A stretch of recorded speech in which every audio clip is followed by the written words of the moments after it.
गोष्टीचं नाव श्री स्वामी समर्थ पादुका आपल्या घरी आल्या मुंबई. चला तर आपण ही गोष्ट ऐकूया. मुंबईच्या एका छोट्याशा चाळीत देशमुख कुटुंब राहत होतं. घर लहान पण मन मोठं.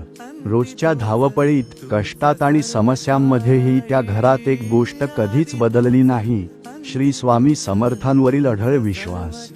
घरातील आजी रोज सकाळी म्हणायची, स्वामींच्या पादुका जिथे असतात तिथे स्वामी स्वतः वास करतात.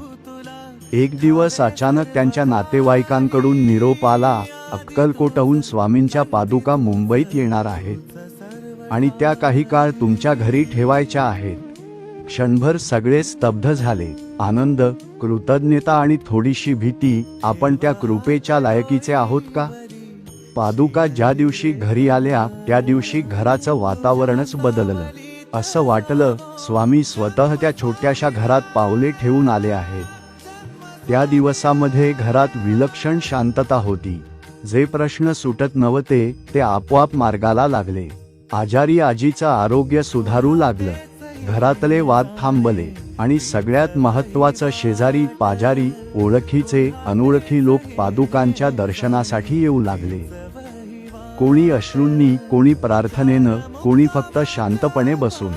जणू ते घर छोटंसं अक्कलकोटच झालं होतं. पादुका परत जायची वेळ आली तेव्हा घर थोडं रिकामं वाटलं. पण आजी हसत म्हणाली, पादुका गेल्या असतील पण स्वामी इथंच आहेत.